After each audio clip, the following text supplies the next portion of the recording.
እንግዲህ ሰሞኑን በወንጌል አማኞች ዘንድ በጣም እያነጋገረ ያለው ጉዳይ የኢትዮጵያ ፔንቴኮስታል አብያተ ክርስቲያናት ህብረት የለጠፈው ደብዳቤ ነው። ደብዳቤውም ነቢይ እዩ ጩፋን ምክትል ፕሬዝዳንት አድርጌ ሾሜያለሁ የሚል ነው። ይህንን ተከትሎ ደግሞ ዓለም አቀፍ ፔንቴኮስታል አብያተ ክርስቲያናት ህብረት ያወጣው ሌላ ደብዳቤ አለ። ይህም ደብዳቤ ደግሞ ለፓስተር እሼቱ ወርቄ የሚል ነው።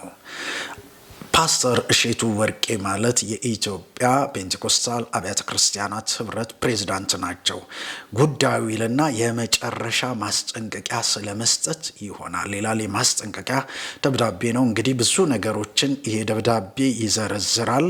መጨረሻ ላይ ግን እንደዚህ ይላል።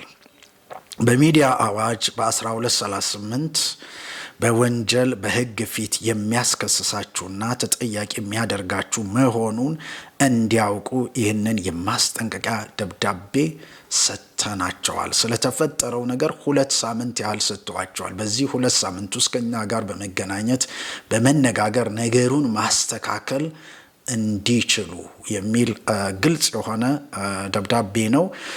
ከታችም እንደዚህ ይላል። ከዓለም አቀፍ ፔንቴኮስታል አብያተ ክርስቲያናት ህብረት ህግ ክፍል ይልና ግልባጭ ደግሞ ያደረጉት ለኢትዮጵያ የወንጌል አማኞች አብያተ ክርስቲያናት ካውንስል፣ ለአዲስ አበባ ከተማ ሰላምና ጸጥታ ጽሕፈት ቤት፣ ለአዲስ አበባ ከተማ አቃቢ ህግ ቢሮ ብለው የዓለም አቀፍ ፔንቴኮስታል አብያተ ክርስቲያናት ህብረት ደግሞ ሌላ መግለጫ አውጥተዋል። ነገሩ ትንሽ የተወሳሰበና ግልጽ ያልሆነ ይመስላል።